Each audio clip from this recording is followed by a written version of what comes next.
da ação do Espírito Santo. Ok? E o que está acontecendo aqui?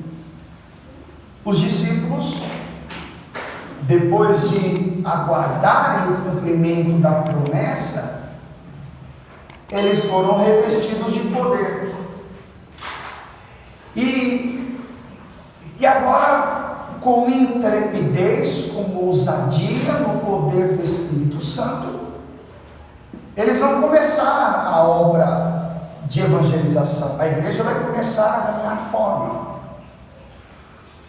Eles agora começam a evangelizar, começam a pregar o Cristo crucificado, a ressurreição de Cristo. Algumas pessoas, quando viram aquele mover, as pessoas falando em outras línguas, não entenderam. Então Pedro, ele aproveita aquela oportunidade para explicar às pessoas que o que está acontecendo ali é o cumprimento da promessa que Deus fez em Joel 2:28. Porque Deus havia dito que derramaria o seu Espírito sobre toda a carne. E então Pedro, revestido de poder do Espírito Santo, ele anuncia Jesus.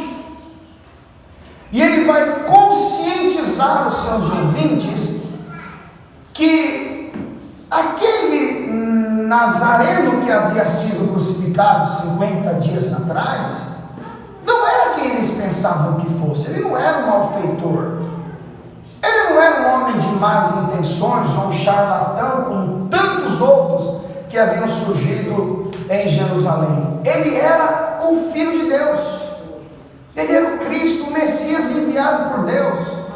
Então Pedro vai conscientizar aqueles homens acerca daquilo que eles fizeram contra o Cristo.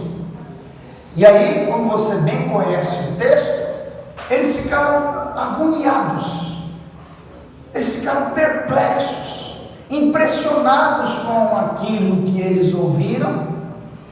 E então eles vão dizer para os apóstolos: mas e agora? O que a gente tem que fazer? O que nós vamos fazer agora? Atos capítulo 2.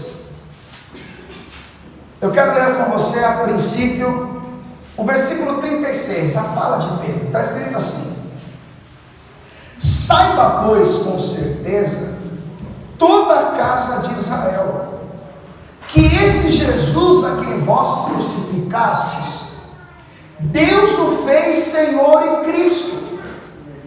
Ouvindo eles isto, compungiram-se em seu coração e perguntaram a Pedro e aos demais apóstolos: que faremos, varões e irmãos? E disse-lhes Pedro: arrependei-vos e cada um de vós seja batizados em nome de Jesus Cristo para perdão dos pecados, e recebereis o dom do Espírito Santo, porque a promessa vos diz respeito a vós, a vossos filhos, e a todos os que estão longe, a tantos quantos Deus nosso Senhor chamar. E com muitas outras palavras isso testificava e os exortava, dizendo: salvai-vos desta geração perversa. Ou seja, a atuação do Espírito Santo, que se apoderou de Pedro e dos demais apóstolos, tinha como propósito, alvo, objetivo, alcançar aqueles que faziam parte da geração perversa, transformar os pecadores que, ouvindo a mensagem de que Pedro pregava, se arrependessem das suas más obras. Então, o livro de Atos dos Apóstolos, que é o livro onde Lucas narra os primeiros 30 anos da igreja, poderia muito bem ser chamado de Atos do Espírito Santo, porque o Espírito Santo é o agente atuante no processo de transformação do homem, de conversão do homem. Eu queria trazer uma mensagem sobre o Espírito Santo. Curva a sua cabeça, feche os teus olhos, por favor. Pai, mais uma vez nós estamos na tua casa, reunidos em teu nome, agora para ouvirmos a tua voz, para ouvirmos a tua palavra. E o Senhor sabe que eu não tenho a mínima condição de falar algo que não venha da parte do Senhor. Por isso eu peço que o Teu Espírito Santo se apodere de mim, que o Teu Espírito Santo me unja, que o Teu Espírito Santo fale através da minha vida ao coração de todos aqueles que aqui estão, assim como aqueles que nos acompanham pela internet. Que onde esta palavra chegar, que o Teu Espírito Santo trabalhe para que haja conversões, para que haja salvação, para que o pecador se arrependa dos seus pecados e venha ao reino de Deus pelo poder do Teu Espírito Santo. Fala conosco em nome do Teu Filho amado Jesus, que assim seja feito. Amém. E graças a Deus. Pode sentar no seu lugar, por favor.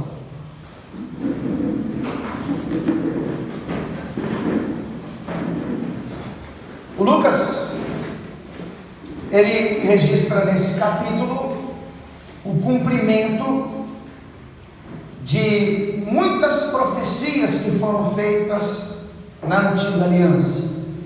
O Espírito Santo agora havia descido e revestido aqueles homens escolhidos por Jesus, dando a eles condições, capacidade, para que eles cumprissem o seu ofício, a sua missão, que era levar as boas novas, anunciar o reino de Deus, propagar o Evangelho. Na antiga aliança, a manifestação do Espírito Santo de Deus, ela acontecia de maneira esporádica. O Espírito Santo, em algumas pessoas, ele se manifestava para que através desta pessoa alguns propósitos específicos fossem cumpridos. O Espírito Santo não habitava no homem, ele não fazia no homem morada. O corpo não era o templo do Espírito Santo, mas esporadicamente ele usava a vida de algumas pessoas para cumprir alguns propósitos em específico.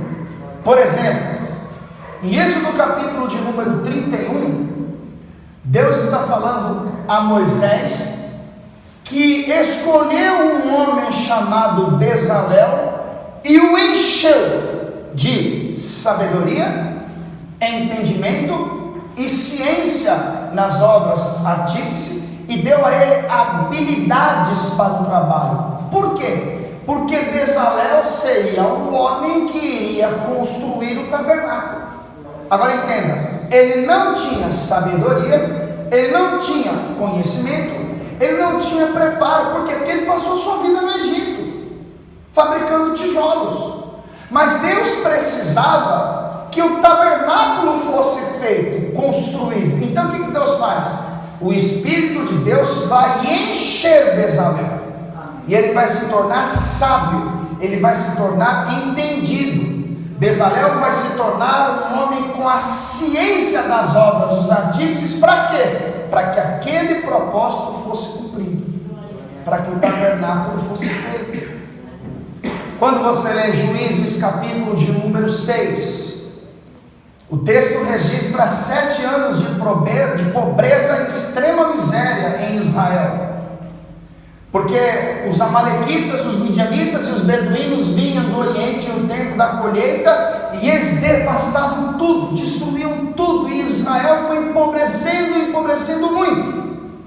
E aí, lá no versículo 11 de Juízes capítulo 6, o anjo aparece em uma teofania e diz a Gideão: o Senhor é contigo, varão valoroso. Vai nessa tua força, porque tu livrarás Israel da mão dos midianitas. Aí o Gideão, diante de tamanha responsabilidade, ele assume a sua incapacidade. Ele diz que não tem condições, pois ele diz: olha, eu sou o homem da família mais pobre de Manassés, e da família mais pobre eu sou o menor. Ou seja, eu não tenho capacidade, eu não tenho força, eu não tenho preparo, eu não tenho estrutura para livrar Israel da mão dos inimigos. Mas lá no versículo 34 diz que o Espírito do Senhor se apoderou de Gideão. Ou seja, quando o Espírito do Senhor se apoderou de Gideão, então ele passou a ter tudo que ele precisava para executar com excelência aquele propósito específico. Quando Deus mandou Samuel ir à casa de Jessé, para que de um dos filhos de Jessé surgisse o futuro rei de Israel, o Jessé apresentou a Samuel todos os seus filhos, e Deus rejeitou todos eles. Então vai chamar Davi de trás das malhadas, o menorzinho, aquele que ninguém dava nada.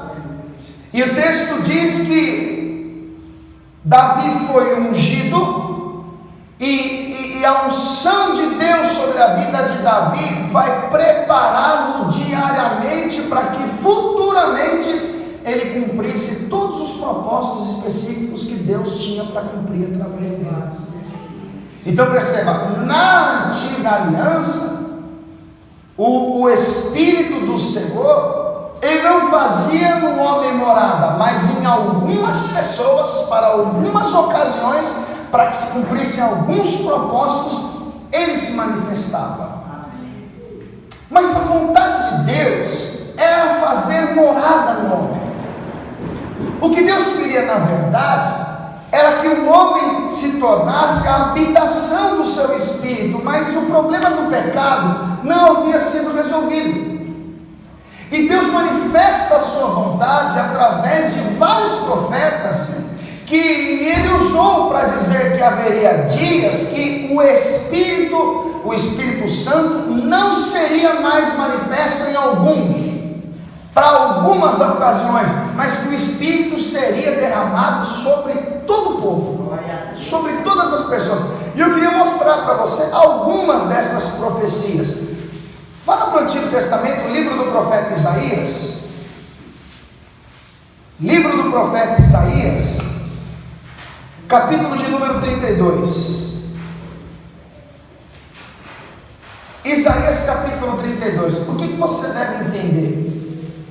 O Isaías, ele exerceu o seu ministério durante um período de tempo em que os israelitas estavam cativos na Babilônia. Então eles se viam mal. Eles se viam com a tristeza de terem perdido tudo que Deus havia preparado para eles. E agora Deus vai mandar o profeta Isaías para dizer que chegaria um tempo em que as coisas iriam mudar. Capítulo 32, versículo 14 diz assim: porque o palácio será abandonado, o ruído da cidade cessará. Ó o aspecto: abandono, silêncio, solidão. O véu e as torres da guarda servirão de cavernas eternamente, para a alegria dos jumentos monteses e para o pasto dos gados. O cenário é de desolação, de solidão, de silêncio, de abandono, como um deserto, como um vale de ossos secos. Mas aí o versículo seguinte mostra a Deus prometendo um tempo novo, uma grande mudança que aconteceria quando? Olha o versículo 15: até que se derrame sobre nós o Espírito lá do alto, então o deserto se tornará em campo fértil, e o campo fértil será reputado por um bosque. Ou seja, quando o Espírito lá do alto descer, o cenário vai ser diferente. O deserto se tornará mananciais de águas, porque aquele Espírito lá do alto, quando vier, vai mudar o aspecto, vai mudar o cenário, vai mudar a aparência. Quando na criação o texto diz que a terra era sem forma, a terra era vazia, que havia trevas sobre a face do abismo, o versículo seguinte diz que o Espírito de Deus se movia sobre a face das águas. E ao mover do Espírito, a palavra que vai ser liberada, que vai mudando o aspecto da terra. Então é uma promessa aqui. aquela solidão, aquela tristeza iria acabar quando o Espírito lá do alto vier. Vá comigo para Isaías capítulo 44.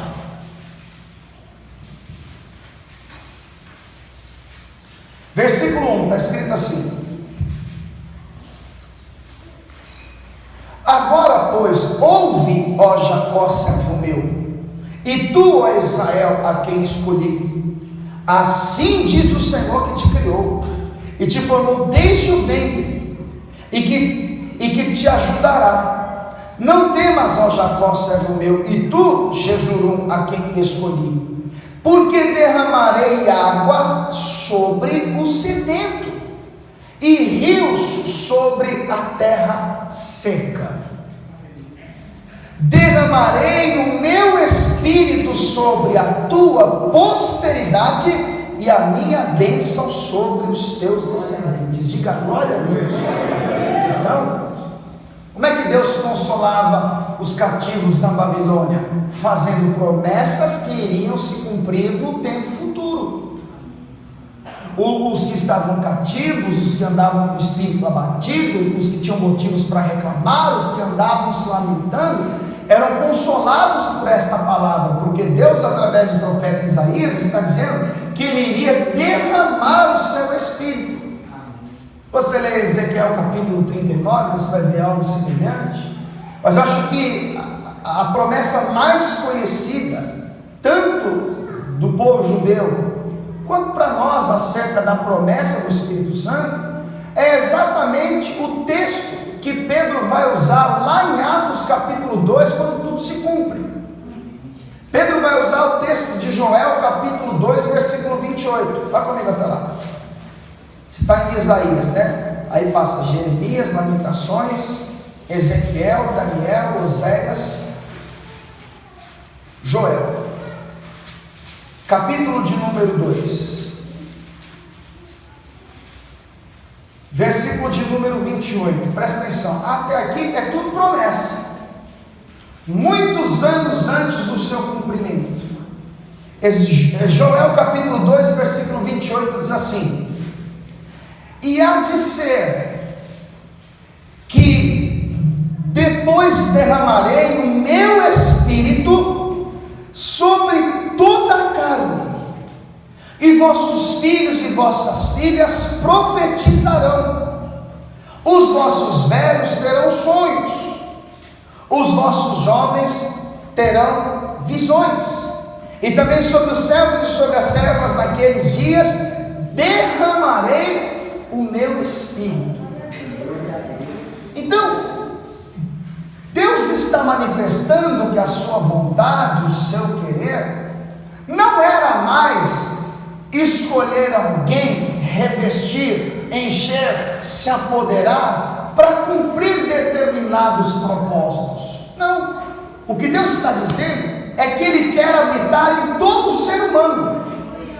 Ele quer fazer do corpo do homem uma casa, uma moradia, o templo do Espírito Santo. Mas a questão era exatamente o pecado. E entenda, o trabalho, o ofício, a obra do Espírito Santo consiste em convencer o pecador acerca dos seus pecados. No Novo Testamento, quando Deus encerra o período intertestamentário, quando Deus encerra o período de silêncio, quando o anjo aparece a Zacarias, em Lucas capítulo 1, versículo 13, dizendo: Zacarias, não temas, porque as vossas orações foram ouvidas. Eis que a sua mulher conceberá, terá um filho, e lhe porás o nome de João. Este virá no espírito e na virtude de Elias, e converterá o coração dos pais aos filhos, os rebeldes, a prudência dos justos, a preparar ao Senhor um povo bem disposto. O Lucas, ele diz que o João Batista viria já desde o ventre da sua mãe. Ele era um homem cheio do Espírito Santo, e a missão que Deus dá a João era preparar o caminho para a vinda do Salvador. Por isso que João Batista, quando ele pregava, normalmente ele era muito duro nas suas palavras. João Batista não tinha medo de repreender o rei Herodes, dizendo: Herodes, essa mulher que você está não é sua, mas é do seu irmão Filipe. O João Batista, ele começa o seu ministério pregando nos desertos da Judéia e confrontando a consciência pecaminosa dos homens. E eu quero ler com você o texto de Mateus capítulo 3. Vamos lá, Mateus capítulo 3. Evangelho segundo Mateus capítulo 3, versículo de número 1. Está escrito assim: E naqueles dias apareceu João Batista pregando no deserto da Judéia e dizendo: Arrependei-vos, porque é chegado o reino dos céus. Porque esse é o anunciado pelo profeta Isaías, que disse: Voz do que clama no deserto, preparai o caminho do Senhor, endireitai as suas veredas. Então, quando João Batista pregava, ele pregava para revelar às pessoas que os seus pecados fazem separação entre ela e Deus. João Batista pregava mostrando para as pessoas que todos deveriam se arrepender das suas más obras, se converter dos seus maus caminhos. O João Batista, ele vinha no espírito, na virtude de Elias, para confrontar a consciência pecaminosa do homem. Quando João pregava, as multidões, ouvindo os seus sermões, ouvindo o seu discurso, ouvindo a sua fala, elas ficavam aterrorizadas, perplexas. E os publicanos, as meretrizes, aqueles que eram considerados imorais, eles iam até João e eram batizadas por ele nas águas do Rio Jordão. Se você observar o versículo de número 5, está escrito assim: Então ia ter com ele Jerusalém e toda a Judéia e toda a província adjacente ao Jordão, e eram por ele batizados no Rio Jordão, confessando os seus pecados. Entenda a atuação do Espírito Santo, porque desde o ventre João era cheio do Espírito Santo. Então João, como profeta, começa a pregar, e os pecadores vinham ao seu encontro e eram batizados por João. João batizava porque ele sabia que o Messias viria das águas. A raiz hebraica de Messias é Maim, que significa aquele que veio das águas. Então João batizava nas águas do Rio Jordão, porque ele sabia que das águas ele iria encontrar o Messias. E quando João narra os fatos do capítulo 1, versículo 29, enquanto João batizava, ele vê Jesus indo ao seu encontro. E então ele diz: Eis o Cordeiro de Deus que tira o pecado do mundo.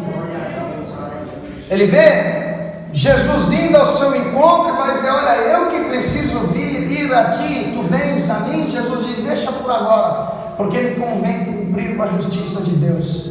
Então o João batiza Jesus de Nazaré nas águas do Rio Jordão, e então o céu se abre, vem o Espírito em forma corpórea, como pomba repousa sobre ele, e ouviu-se uma voz do céu que dizia: Eis o meu filho amado, em quem me comprazo. É a ele que vocês devem ouvir. Agora entenda, os religiosos, a Suprema Corte, os escribas, os fariseus, os saduceus, os essênios, os zelotes, as mais variadas vertentes da religião judaica, eles acreditavam que João era o Cristo. Eles tinham respeito por João. Mas então João vai começar a dialogar com estes homens. Eu preciso que você entenda que os religiosos, eles não enxergavam a necessidade do arrependimento. Eles achavam que o fato de serem descendentes de Abraão era o suficiente. E então eles não entendiam por que João batizava tantas pessoas que se diziam arrependidas. E João vai dizer a eles: raça de víboras, quem nos ensinou a fugir da ira futura? Produzam, pois, frutos dignos de arrependimentos, e não presumais entre vós mesmos, dizendo: nós temos como pai Abraão, porque mesmo dessas pedras, Deus pode suscitar filhos a Abraão. João está querendo mostrar para eles que todo pecador necessita do arrependimento, que todo pecador precisa de um Salvador, que o salário do pecado é a morte para todos os homens, independente de qual seja a sua crença ou religião.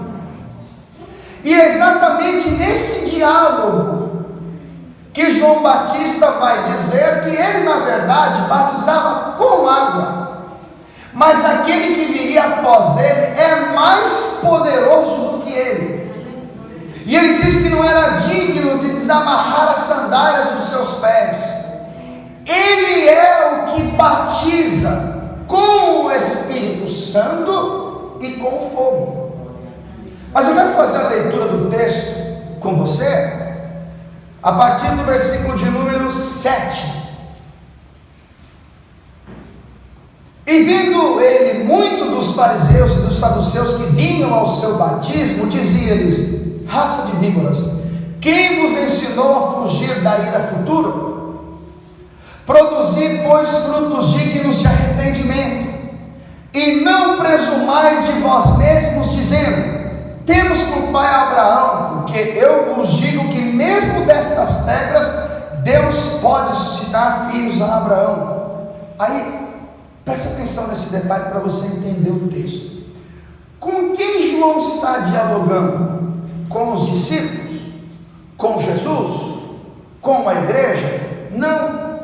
João está dialogando com os religiosos, aqueles que eram autossuficientes, aqueles que não concordaram com o ministério de Jesus, aqueles que não se arrependiam das suas más obras, aqueles que foram censurados por Jesus em Mateus capítulo 23, quando Jesus os chamou de hipócritas.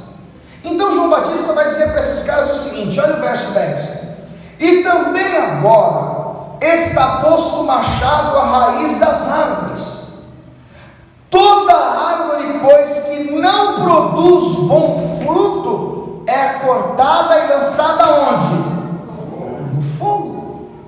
Então, entenda, quando o agricultor planta uma semente, depois de ter adubado a terra, ele vai regar aquela semente, ele vai trabalhar naquilo que foi plantado. Para quê? Para que aquela semente brote e um dia vire uma linda árvore e consequentemente produza os seus frutos. Quando a árvore é infrutífera, quando a árvore não produz, o que normalmente se faz? Corta e planta outra. Quando você lê Lucas capítulo 13, Jesus conta uma parábola onde o dono de uma vinha vai ao jardineiro e diz: olha, faz 3 anos que eu vejo essa árvore e todas as árvores produzem, mas ela não produz, então corta. Por que ela vai ficar ocupando a terra inutilmente? O que essa árvore fica fazendo aí? Não produz nada. Então o que o João está querendo dizer? O machado está posto à raiz da árvore. A árvore que não produz, ela é cortada e lançada no fogo.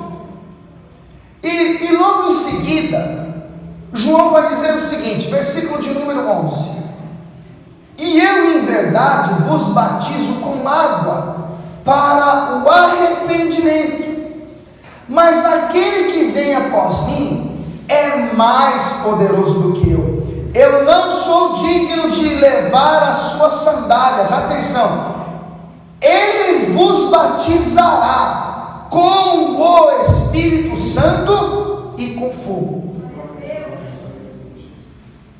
Quando nós ouvimos falar de batismo com o Espírito Santo e com fogo, normalmente nós associamos as duas em uma coisa só, porque nós aprendemos assim. Quem tem raízes pentecostais, ou quem estudou uma teologia arminiana, talvez você nem saiba o que isso significa, entende o batismo com o Espírito Santo como uma segunda bênção. Como assim? Eu fui batizado nas águas, eu estou frequentando a igreja, e agora eu tenho que buscar, ir no monte, orar, buscar, para que o Espírito Santo venha e me batiza. E há muitos que dizem que a evidência do batismo com o Espírito Santo é o falar em línguas. Que as pessoas que são batizadas com o Espírito Santo são as pessoas que falam em línguas. E isso estimula os pregadores a provocarem o suposto batismo. Porque o que eles fazem? No momento de culto, num culto que normalmente é intitulado para isso, ele traz as pessoas à frente e às vezes pede para que uma pegue na mão da outra, e ele começa a orar e diz para a pessoa: olha, vai dando glória, diga agora, diga aleluia. Isso, seja batizado, seja cheio, recebe aí, recebe poder, isso, glória, diga glória. Aí eles usam 2 Coríntios 3, versículo 17, porque o texto diz: aonde há o Espírito do Senhor, aí a liberdade, vai dando liberdade, seja cheio. E aí o tecladista, aquele clima bonito, aquela coisa gostosa, aí um olha para o outro está assim, aí o outro olha para o outro, todo mundo tremendo, aí ele entra na onda. E aí de repente ele começa a falar algumas coisas que ninguém entende, e para ele isso é o batismo com o Espírito Santo. Acontece normalmente assim. Mas entenda, tudo não passa de uma grande manipulação. Um dia, eu contei isso aqui uma vez, um pregador, ele entra numa igreja pentecostal e ele vai pregar, a igreja está lotada. E a primeira coisa que ele faz é saudar os irmãos com a paz do Senhor. E aí, antes de entrar na mensagem, ele diz: eis que estou vendo um anjo.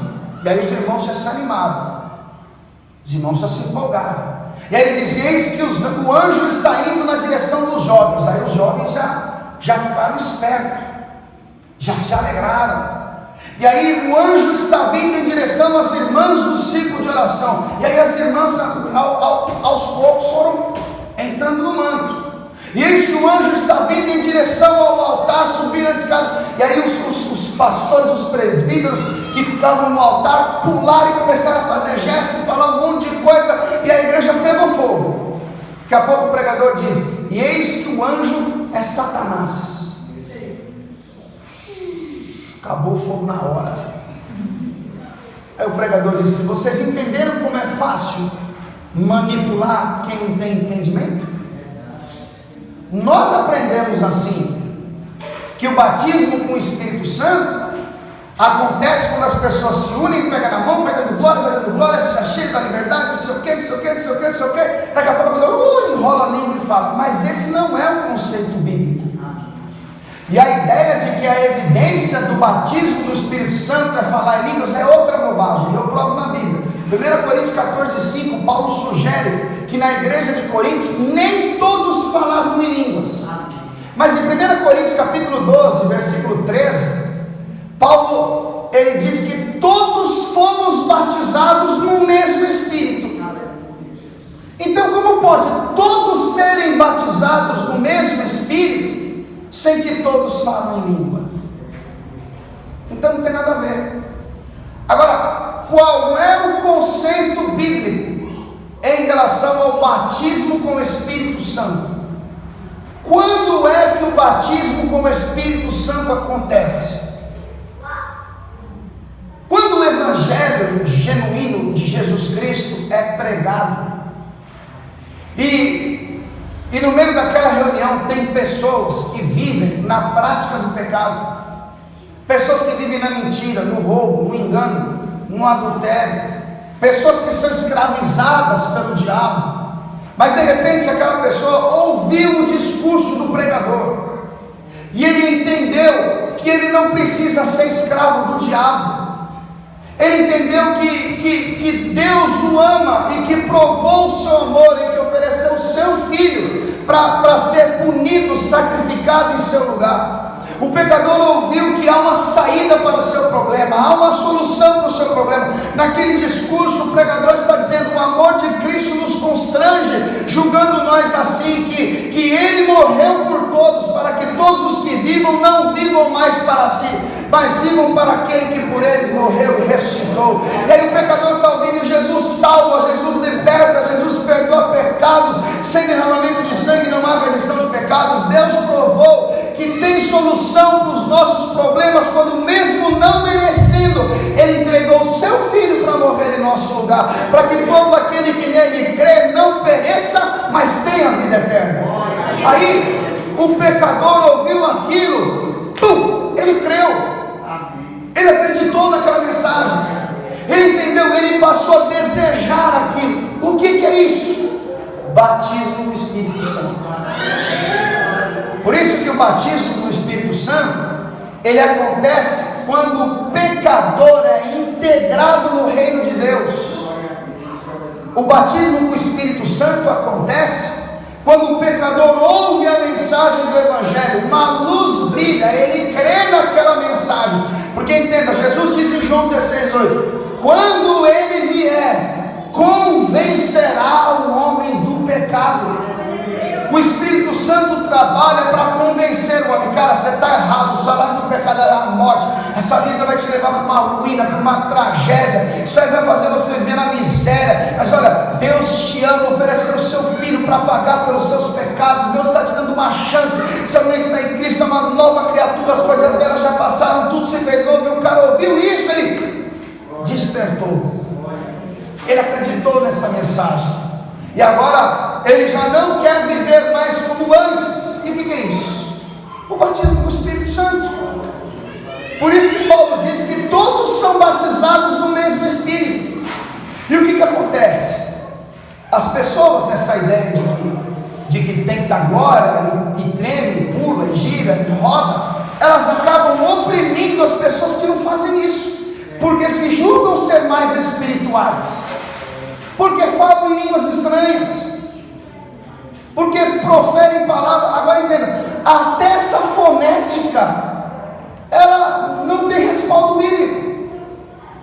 Quando você lê 1 Coríntios capítulo 14, versículo 27 e 28, Paulo ensina que o que fala em língua deve falar entre 2 ou 3, e se houver intérprete, porque se não houver intérprete, que fique calado na igreja. E o assunto que Paulo trata em 1 Coríntios 14 é a desordem do culto. Então, o pregador fiel à Escritura é um, mas o pregador ungido, um pregador bom, é aquele que fala labachúrias, arabacanta. É o pregador que fala um monte de coisa que ninguém entende. Paulo diz em 1 Coríntios capítulo de número 14, versículo 19: eu prefiro falar 5 palavras do meu entendimento do que falar 10.000 palavras que ninguém entende, para que haja edificação do corpo de Cristo, que é a igreja. Agora, qual é a prova que o batismo no Espírito Santo acontece quando o pecador ouve o Evangelho e crê nele? Atos capítulo 10, vá comigo até lá. Um homem chamado Cornélio, ele tem uma visão, e o Espírito Santo que arquitetou toda aquela obra diz: manda 2 homens a Jope, na casa de um homem chamado Pedro. E enquanto isso, Pedro tem um arrebatamento de sentidos, e Pedro vê um vaso descendo, como se fosse um lençol, e nele havia quadrúpedes, que eram nos rituais judaicos considerados animais imundos. E aí o Espírito Santo diz: Pedro, mata e come. Aí Pedro: mas como é que eu vou comer? Isso é impuro. Aí o Senhor diz: como é que você diz que é impuro que eu purifiquei? Aí dali a pouco os 2 homens enviados por Cornélio chegam. E quando esses homens chegaram, o Espírito Santo vai dizer: Pedro, atende eles. E esses 2 homens vão conduzir Pedro à casa de Cornélio. E quando Pedro chega lá, eles entendem que Pedro foi trazido ali pelo Espírito Santo, porque Pedro tinha uma mensagem de Deus para compartilhar com eles. Pedro tinha algo a dividir com eles. Atos capítulo de número 10, Cornélio dizendo, versículo 33: e logo mandei chamar-te, e bem fizestes em vir. Agora, pois, estamos todos presentes diante de Deus, para ouvir tudo quanto por Deus te é mandado. Entenda, o Espírito Santo provocou tudo, trabalhando no coração de Cornélio. Cornélio vai juntar familiares, amigos. O Espírito Santo vai trabalhar Pedro, dando uma visão. Pedro, ele pode parecer impuro, mas eu tenho uma obra para fazer na vida dele. E o Espírito Santo leva Pedro. Agora Pedro está diante dos homens que o Espírito Santo preparou para que ele falasse. Agora é a hora. Aí Pedro começa a pregar. E o que você acha que Pedro vai pregar? Você acha que Pedro vai dizer assim: olha, pelo Espírito Santo, Deus mandou aqui para dizer que a vitória já é sua, uma bênção vai chegar, eu vejo uma chave na sua mão, aleluia. Você acha que Pedro vai chegar lá e vai começar a falar, a lançar palavras ao vento? Não, Pedro vai falar de Jesus. Olha o versículo de número 34. E abrindo Pedro a boca, disse: reconheço por verdade que Deus não faz acepção de pessoas, mas que lhe é agradável aquele que em qualquer nação o teme e o faz o que é justo. A palavra que ele enviou aos filhos de Israel, anunciando a paz por Jesus Cristo. Esse é o Senhor de todos. Esta palavra, vós bem sabeis, veio por toda a Judéia, começando pela Galiléia, depois do batismo que João pregou, como Deus ungiu a Jesus de Nazaré, com o Espírito Santo e com virtude, o qual andou fazendo bem e curando a todos os oprimidos do diabo, porque Deus era com ele. O que Pedro está fazendo? Pedro está falando de Jesus, da sua obra, do seu plano, da sua missão. Pedro está apresentando Jesus como redentor da humanidade. Então, imagine Pedro dizendo: então, Cornélio, sabe o que aconteceu? Aqueles homens viram ele fazendo tantos milagres, tantos sinais, curando tantas pessoas, ressuscitando mortos.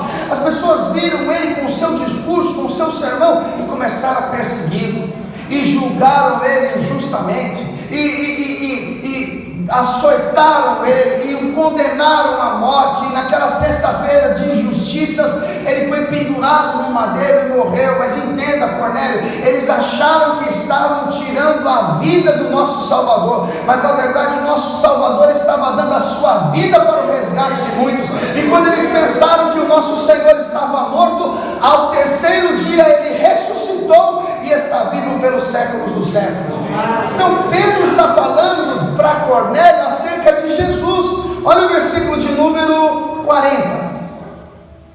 A este ressuscitou Deus ao terceiro dia, e fez que se manifestasse, não a todo o povo, mas às testemunhas que Deus antes ordenara, a nós, que comemos e bebemos juntamente com ele, depois que ressuscitou dos mortos, e nos mandou pregar ao povo e testificar que ele é o que por Deus foi constituído juiz dos vivos e dos mortos. A este dão testemunho todos os profetas, de que todos os que nele creem receberão o perdão dos seus pecados pelo seu nome. Presta atenção nisso, porque o Espírito Santo normalmente é associado em um contexto onde há redenção, perdão e conversão. Então Pedro está dizendo que é pelo nome dele que os pecados são perdoados, é que pelo nome dele que a expiação é feita a todo aquele que nele crê, a todo aquele que nele acreditar. E quando aqueles homens ouviram isso, olha o que vai acontecer, versículo 44: e dizendo Pedro ainda estas palavras, caiu o Espírito Santo sobre todos os que ouviam a palavra. O que é isso aqui? Batismo com o Espírito Santo. Pedro estava pregando, Pedro estava falando de Jesus, Pedro estava apresentando um plano de redenção, mostrando que Moisés profetizou acerca de Jesus, mostrando que Isaías profetizou acerca de Jesus. E quando Pedro ainda falava, o Espírito Santo veio. O que é isso? Batismo com o Espírito Santo. Pedro não precisou: pega na mão dele, vamos fazer uma oração de poder aqui, vamos clamar, vamos lá, isso, vai dando glória, isso, enche, vai dando liberdade. Não precisou, porque não é o homem que escolhe o momento em que o pecador vai ser batizado, é o próprio Espírito Santo. A pessoa pode ser batizada num ônibus ouvindo uma pregação, a pessoa pode ser batizada em casa assistindo uma mensagem genuína do Evangelho, porque o batismo do Espírito Santo acontece quando o Espírito Santo atrai o pecador ao reino de Deus. Por isso que E Pedro pregava a palavra, e o Espírito Santo nem esperou Pedro encerrar o discurso. Quando eles creram, observe atentamente o versículo 43. A esse dão testemunho todos os profetas, de que todos os que nele creem, os que neles creem, receberão o perdão dos seus pecados pelo seu nome. Por que o Espírito Santo desceu sobre eles? Porque eles creram. E por que eles creram? Porque aquele era o propósito do Espírito Santo: salvá-los. Quem é que convence o homem do pecado, da justiça e do juízo? O Espírito Santo. Pastor, mas e o batismo com fogo? Vamos voltar lá para Mateus capítulo 3. Porque o batismo com o Espírito Santo é uma coisa, o batismo com fogo é outra. Ok? Você deve parar e pensar. Tem muita gente que tem um fogo, porque se diz ser batizado pelo Espírito, e eles atribuem fogo à fonética, às línguas desconhecidas, né? Quando a pessoa começa a falar as coisas que nem entende, quando a pessoa começa a pular, rodar, fazer movimentos e tal. Mas entenda, eu conheço um monte de gente que pratica esses atos, mas nunca se converteram, não foram regenerados, não mudaram de vida. Não tem alguma coisa errada? Que Espírito Santo é esse que não converte um homem? Que Espírito Santo é esse que não dá uma vida nova? Porque o Espírito Santo oferece o perdão. O que nós precisamos entender? Quando nós olhamos para o Antigo Testamento, de Gênesis até Malaquias, nós percebemos que a ação é do Deus Pai. E o Deus Pai promete a vinda do Deus Filho, do profeta em que nós devemos ouvir. Quando nós temos os evangelhos, Mateus, Marcos, Lucas e João, quem está em evidência é o Deus Filho, cumprindo a promessa do Deus Pai, e fazendo a promessa da vinda da terceira pessoa da Trindade, o Espírito Santo. Agora, quando nós lemos Atos dos Apóstolos até o livro do Apocalipse, quem está em evidência é o Espírito Santo, que trabalha para glorificar o Filho, apresentando-o como cumprimento da promessa do Pai. Ou seja, Deus manifesta o seu amor para conosco em que Cristo morreu por nós, sendo nós ainda pecadores. E o que é que o Espírito Santo faz? Apresenta o Cristo, mostra o plano maravilhoso de Deus, a obra redentora de Jesus na cruz do Calvário. Por isso que Jesus diz em João: quando Ele vier, Ele me glorificará. Portanto, se não houver conversões, se não houver arrependimento, se não houver mudança de vida, não há Espírito Santo. É muito simples de entender isso. Então, João Batista, ele está conversando com os religiosos em Mateus capítulo de número 3, e ele vai dizer: o machado está posto à raiz das árvores, a árvore que não produz bom fruto é cortada e lançada no fogo. E aí logo em seguida, o João, ele vai dizer que aquele que vem após dele é mais do que ele, e ele vos batizará com o Espírito Santo e com fogo. Agora deixa eu te ensinar uma coisa, um princípio da hermenêutica, que é a ciência da interpretação da Escritura, um princípio básico, e qualquer teologia básica ensina isso. Texto fora do contexto gera pretexto.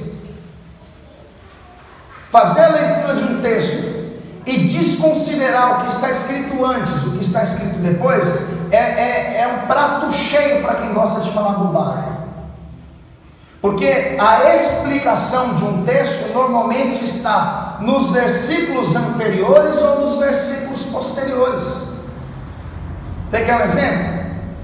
Você vê muito no adesivo do caminhão, no para-choque do caminhão, no carro, posso todas as coisas naquele que me fortalece. Isso é lindo, mas vai ver o contexto.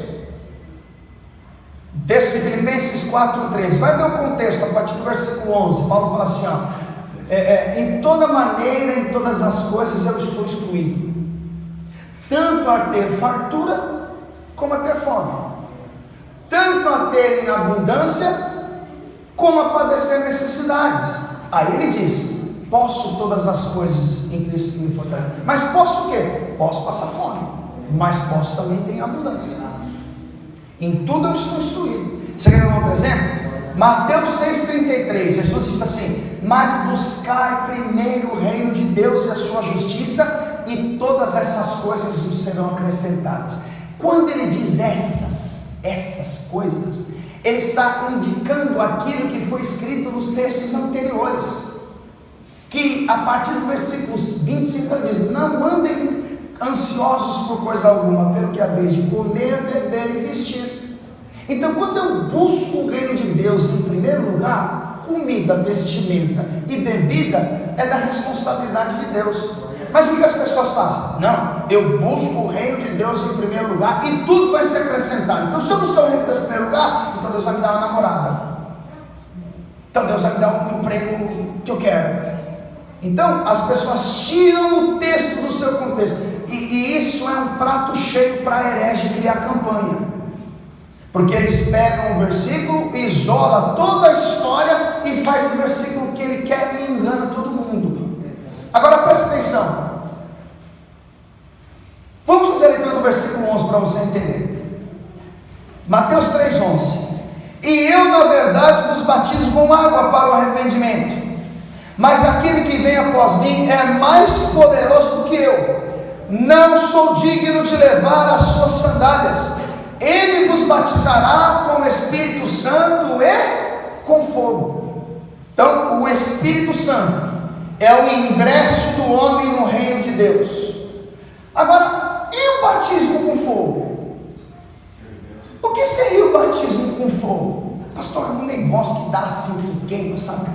Aí a língua começa a... Não é esse o contexto bíblico. Não é essa a ideia que a Escritura transmite. E a regrinha é muito simples de você entender.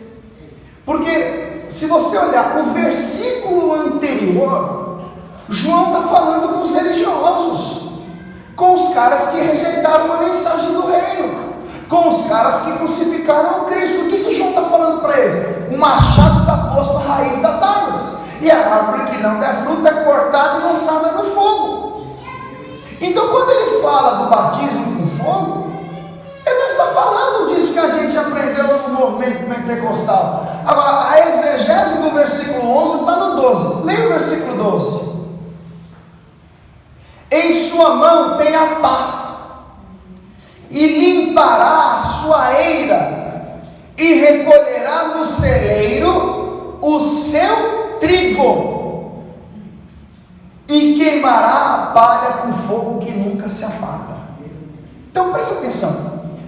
Tenta imaginar o agricultor com uma pá, ele está na eira, ou com uma peneira. Ele pega uma peneira, aí ele coloca o trigo. E aí o que ele faz? Ele faz um movimento, jogando o trigo e pegando de volta, jogando o trigo, e quando ele joga o trigo, o vento separa o grão da palha. O grão é o resultado do plantio, o grão é o resultado do investimento. Então o grão ele coloca no celeiro, o resultado do seu trabalho, o trigo, o grão, ele coloca no celeiro. Então o que é o batismo com o Espírito Santo? O pecador no reino, é o trigo no celeiro, é o homem salvo, é a redenção, a salvação. Esse é o batismo com o Espírito Santo. Mas e a palha? Para que serve a palha? Para nada. E o que ele faz com a palha? Lança no fogo que nunca se apaga. Então, o batismo com fogo é a condenação dos pecadores que não se arrependeram. O batismo com o Espírito Santo é o pecador sendo salvo. O batismo com fogo é o ímpio sendo condenado. Observe, o fogo nunca se apagará. Não, pastor, mas o Espírito Santo é o fogo. Sim, A Bíblia diz em Êxodo capítulo 3 que o Senhor é tipificado naquela sarça ardente. Mas o que o texto está mostrando é que este fogo é juízo. E não pode ser o que todo mundo pensa por um simples motivo. O texto diz no final do versículo 12 que o fogo nunca se apaga. E esse fogo não é o fervor do Espírito Santo, porque isso se apaga. É só você ler 1 Tessalonicenses 5,19, Paulo diz: não extingais o Espírito. Então este fogo representa o juízo de Deus sobre aqueles que não creem na mensagem do Evangelho. Então eu vou te dar um conselho. Você que está assistindo pela internet, ou você que é visitante, não precisa se preocupar com isso. Mas você que é membro da igreja cristã Primeiro Amor, não peça para ser batizado com fogo. Não faça isso. Porque o que o texto está ensinando aqui é um juízo de Deus. O batismo com o Espírito Santo acontece quando? Quando um pecador, ouvindo a mensagem do reino, é convencido pelo Espírito Santo que ele precisa mudar. Por isso que todos nós somos batizados em o mesmo Espírito. Tem alguém aqui que não acredita em Jesus? Tem alguém aqui que não crê no Evangelho? Você crê, não crê? Por quê? Porque o Espírito Santo te batizou. Porque essa obra é obra do Espírito Santo. Agora, pastor, eu não creio, não quero nem saber. Vai chegar uma hora que o seu batismo vai chegar também. E o fogo não apaga. É isso que o texto está sugerindo. Há uma variedade de interpretações. Eu creio que essa é a correta. Então, o trabalho do Espírito Santo é exatamente convencer o pecador acerca das suas imoralidades. Quando Jesus ressuscita, quando Jesus aparece aos seus discípulos, Jesus vai dizer a ele qual era a missão deles, qual era o trabalho deles, o que eles teriam que fazer. Avance para Lucas capítulo 24. Evangelho segundo Lucas capítulo 24. Jesus ressuscitou. E ele viu que os discípulos estavam apavorados, perplexos, com medo, preocupados. E aí Jesus tem um cuidado de dizer para eles: ué, mas eu disse que isso tinha que acontecer. Foi isso que Moisés falou. Lembra do servo sofrido de Isaías 53? Então, isso tinha que acontecer. Capítulo de número 24, versículo 44, diz assim: e disse-lhes: são estas as palavras que vos disse, estando ainda convosco. Convinha que se cumprisse tudo que de mim estava escrito na lei de Moisés e nos profetas e nos salmos. Então, abriu-lhes o entendimento para compreenderem as escrituras, e disse-lhes: assim está escrito, e assim convinha que o Cristo padecesse, e ao terceiro dia ressuscitasse dos mortos, e em seu nome se pregasse o arrependimento e a remissão dos pecados. Olha o detalhe. Olha o que Jesus está falando para os caras. Em seu nome, o nome de Jesus, se pregasse o arrependimento, a remissão dos pecados em todas as nações, começando por Jerusalém. Ou seja, em nome de Jesus se pregue o arrependimento em todas as nações, começando por Jerusalém. Essa é a missão dos caras. Jesus está nomeando eles, designando a eles: ó, a missão de vocês é essa. Aí veja, versículo 48: e dessas coisas sois vós testemunhas, e eis que sobre vós envio a promessa de meu Pai. Ficai, porém, na cidade de Jerusalém, até que do alto sejais revestidos de poder. Então o que Jesus fala para eles? A missão de vocês qual que é? É ir nas nações, começando por Jerusalém, e pregar em Jesus Cristo a remissão dos pecados. Mas aguarde um pouco. Fiquem em Jerusalém, até que do alto vocês sejam revestidos de poder. Por que Jesus disse isso? Porque eles ainda não podiam fazer. E deixa eu explicar uma coisa, porque talvez você aprendeu isso errado também. O que é o poder de Deus? você entende acerca do poder de Deus? Porque Jesus diz em Mateus 22, 29: errais por não conhecer as Escrituras e nem o poder de Deus. As pessoas infelizmente acham que o poder de Deus é uma virtude que Deus dá para que a pessoa pegue carona no Evangelho para se promover. Ah, eu tenho poder. Poder para quê? Eu oro e o milagre acontece. Eu tenho poder. Eu tenho poder, mas você tem poder para quê? Ah, eu tenho poder porque a minha pregação é a melhor de todas. Entenda o poder de Deus como algo que Deus nos dá para cumprirmos o seu propósito, que jamais conseguiríamos cumprir se Ele não nos desse poder. Primeira carta de Pedro, capítulo 4, versículo 11, está escrito assim: aquele que administrar, administre segundo o poder que Deus dá. Então, pensa num pecador, pensa em você, totalmente incapaz de vencer as tentações, totalmente incapaz de se conduzir no caminho da salvação. Você não pode. Aí vem o Espírito Santo e te dá poder. Para quê?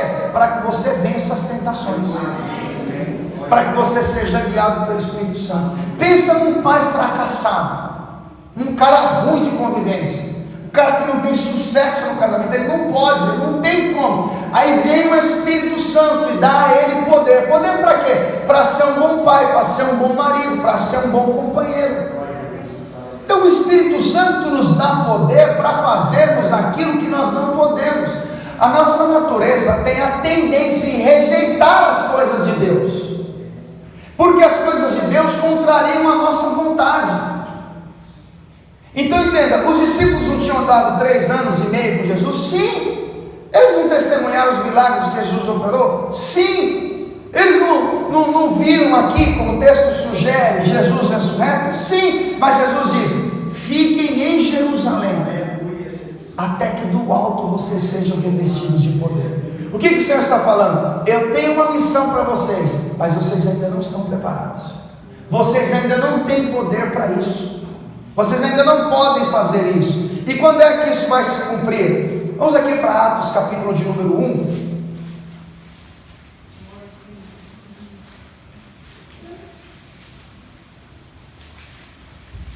Atos, capítulo de número 1, versículo de número 8.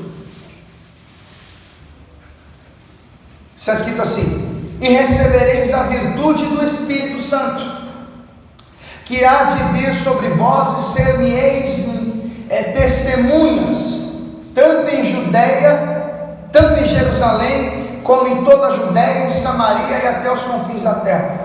Perceba que a missão que o Senhor tem para eles não se limitava a Jerusalém, não era só na Judeia, não era só em território samaritano, mas eles deveriam falar das grandezas de Deus no mundo todo, em toda a terra. Então o Senhor está dizendo: olha, vocês vão ficar em Jerusalém até que do alto sejam revestidos de poder. Vocês serão minhas testemunhas. Quem são as testemunhas? Aquelas que presenciaram os fatos. Então Jesus dá a eles a missão. O que vocês vão fazer? Vocês vão falar de mim para os outros. Vocês vão expandir o reino. Vocês vão pregar o que eu preguei, ensinar o que eu ensinei. E de fazer discípulos, ensinando as nações a guardarem o que eu vos tenho mandado. Essa era a missão deles. Então eles estão reunidos no mesmo lugar, esperando o cumprimento da promessa. E o Lucas narra que de repente, eles ouviram o som de um vento veemente e impetuoso, e foram vistas por eles línguas repartidas como que de fogo, e todos foram cheios do Espírito Santo e começaram a falar noutras línguas. Agora preste atenção e veja como nós somos falhos na interpretação de um texto. Porque quando se fala de Atos 2, a pessoa fala: pastor, eu já vi pregadores famosos cometendo esse erro. Houve um vento, mas um vento tão forte que, sabe, aí as pessoas foram jogadas e tinha que segurar assim por causa do vento e balançava tudo. Irmão, não teve vento nenhum. Não, pastor, mas desceu fogo do céu, foi coisa tremenda.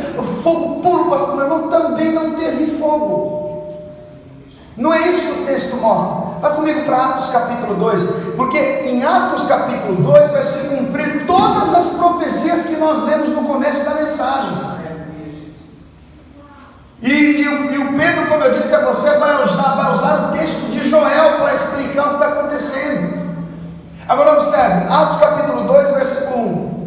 Cumprindo-se o dia de Pentecostes, estavam todos reunidos no mesmo lugar, e de repente veio do céu um som, como de um vento veemente e impetuoso. Veio do céu um som, como de um vento veemente. Não era um vento, ouviu-se um som, um barulho, parecia o som de um vento, mas não era um vento, veemente e impetuoso, e encheu toda a casa em que estavam sentados. Olha o 3. E foram vistas por eles línguas repartidas como que de fogo, as quais pousaram sobre ele. Foram vistas línguas repartidas como que de fogo. Não era fogo, não pegou fogo em lugar nenhum, meu irmão, não teve vento nenhum. Entenda, Deus está se comunicando com ele, primeiro, de maneira audível. Eles ouviram o som. E se você olhar para a Escritura, você vai perceber que o Espírito Santo, muitas vezes, ele é tipificado no vento. Então eles ouviram o som de um vento. João 3,8, Jesus disse assim: o vento sopra aonde quer, e ninguém sabe de onde ele vem e para onde ele vai. Assim é aquele que é nascido do Espírito. Qual é o sinal que o Senhor está mandando a eles através do som? Está na hora de ir, está na hora de começar, está na hora de partir. O primeiro sinal é audível, o segundo sinal é visível. Eles veem línguas repartidas como que de fogo.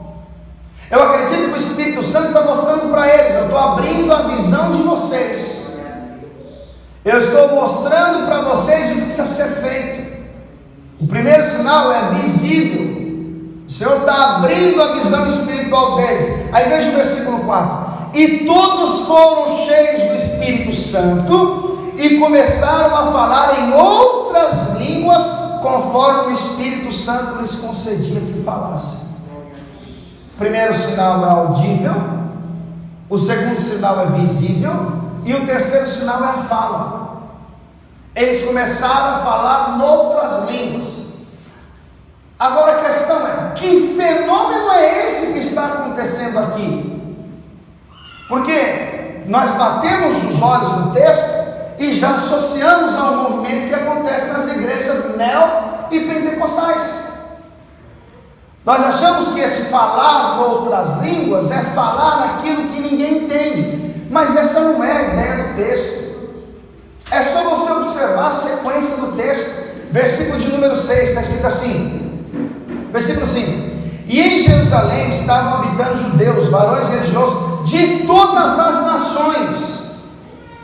Tinha judeus ali de toda parte, judeus que vinham da Macedônia, judeus que vinham da Itália, judeus que vinham da Espanha, judeus que vinham da Cilícia, judeus que vinham de Antioquia, judeus que vinham de Icônio, judeus que vinham de Damasco. Haviam judeus de várias regiões. Versículo de número 6: e correndo aquela voz, ajuntou-se uma multidão e estava confusa, porque cada um os ouvia falar na sua própria língua. Então entenda o texto. Quem tem aí uma NVI? Uma NVI. Eu quero alguém do povo que tem uma Bíblia NVI, uma nova versão internacional. Qual que é a sua, pastor? Fala aí. Então, lê o versículo 6 de Atos 2, me ajuda a pregar aí. Já estou terminando, gente, só para você não achar que estou falando bobagem. Atos 2, versículo 6. Ouvindo-se o som, ajuntou-se a multidão e ficou perplexa, pois cada um os ouvia falar em sua própria língua. Essa daí é a NVI? Tem certeza? A NVT, Fernando. Eu preciso que você entenda isso, tá bom? Já estou partindo para a conclusão da mensagem. preciso que você entenda. Haviam pessoas de várias nações. O que Jesus falou para eles? Vocês vão ensinar as nações. Aí a questão passa a ser a seguinte: não havia CCAA naquela época, não havia Wizard. Lê o texto, capítulo 2, versículo 6 de Atos 2.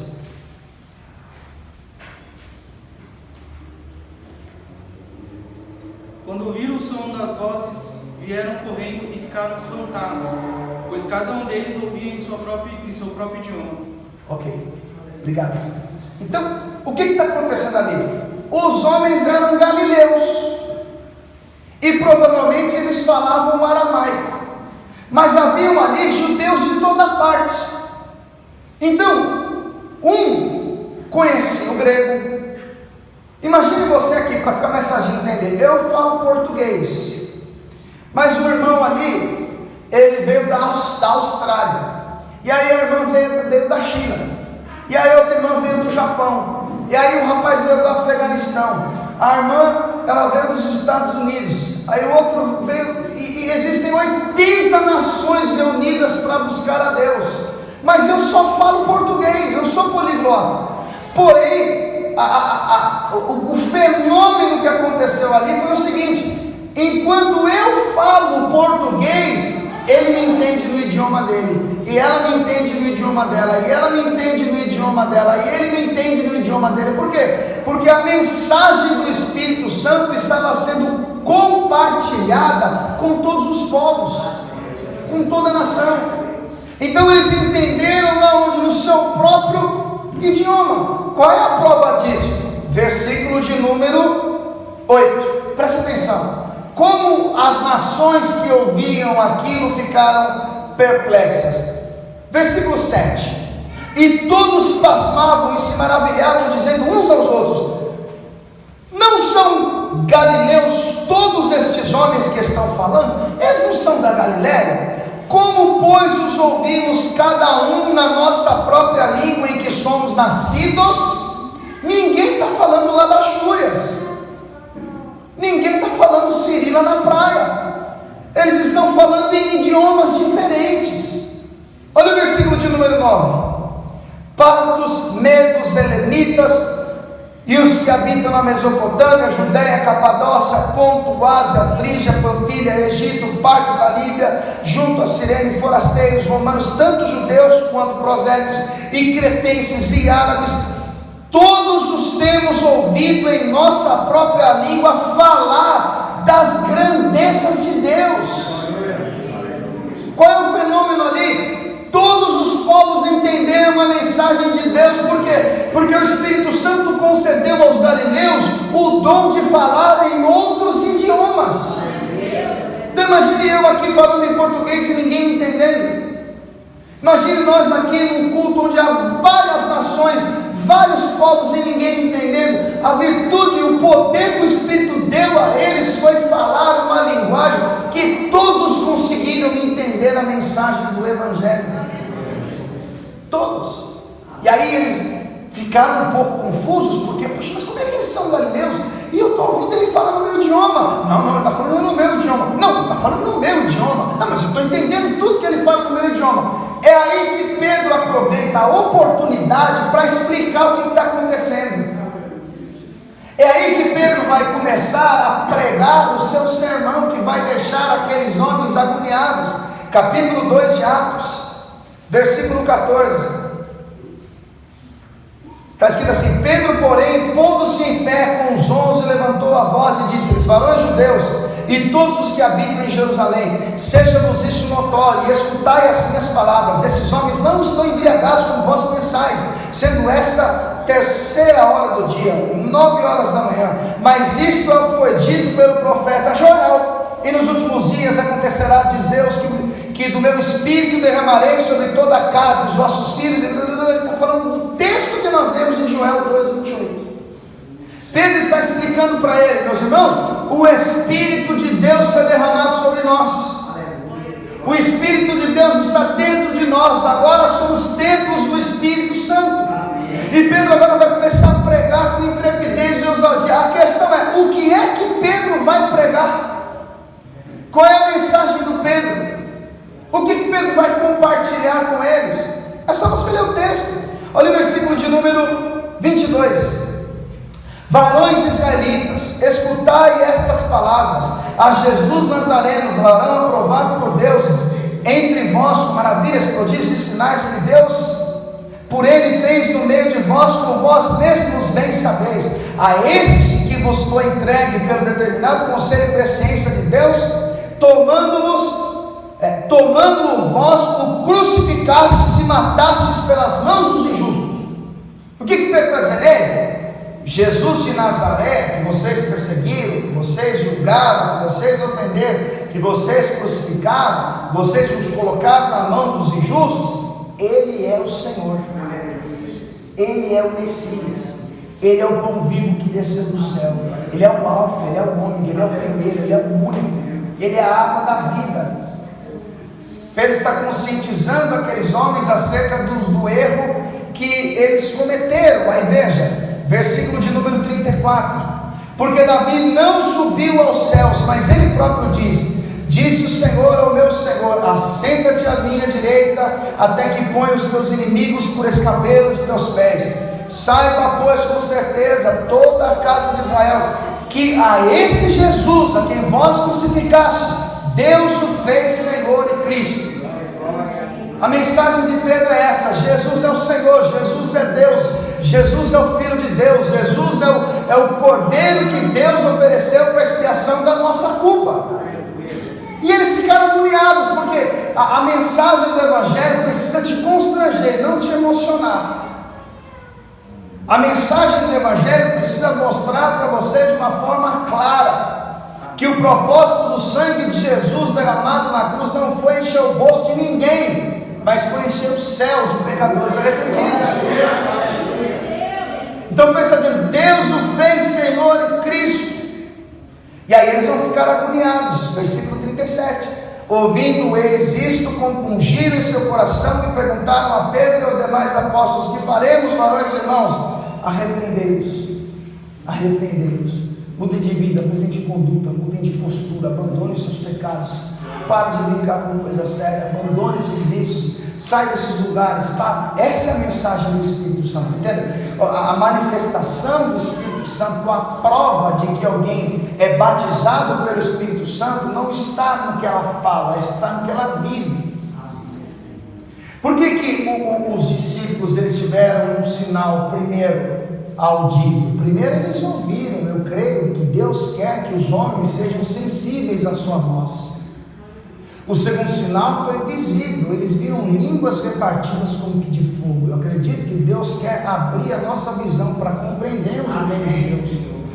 E o terceiro sinal, eles começaram a falar o que? Falar das grandezas de Deus. Eu acredito que o propósito de Deus, ao nos tornar sensíveis à sua voz, a contemplarmos o seu reino, é exatamente movidos pelo Espírito Santo, abrirmos a nossa boca e falarmos do que? De nós mesmos? Não, das grandezas de Deus. Então deixa eu dizer uma coisa para você, para a gente encerrar. Para de ficar triste por achar que você não é batizado do Espírito Santo, porque você não fala essas coisas. Esquece isso. Se Deus quiser que você fale em línguas, primeiro, Deus vai te dar um dom. Segundo, Deus vai colocar alguém que saiba interpretar o que você fala. Pastor, se eu não tiver quem intérprete, fique calado. Depois você lê 1 Coríntios capítulo 14. Pastor, você pode proibir alguém de falar? Não posso. Aliás, não devo. Quer falar, fica à vontade. Mas o ideal, a maneira bíblica de lidar com isso é ter que ter intérprete para que produza edificação à igreja. Caso contrário, qual é a orientação da Escritura? Não vai trazer benefício nenhum para a igreja. O máximo que você pode cometer é os erros que os coríntios cometiam, porque o problema da igreja de Corinto é que eles ostentavam aquilo que para eles era um dom. Eles se sentiam igual as pessoas fazem hoje. As pessoas se sentem superiores, aí onde entra o constrangimento. Se está numa roda de pessoas orando, aí tem 2, 3 que começou a oração, bate o pé, bate a asa e faz aquela. E você não gosta dessas coisas. Para elas, você não tem o Espírito Santo. Agora, quando é que você mostra que você tem o Espírito Santo? Quando você tem uma vida transformada. Quando você crê no Evangelho. Quando você produz frutos dignos de arrependimento. Vamos todos ficar.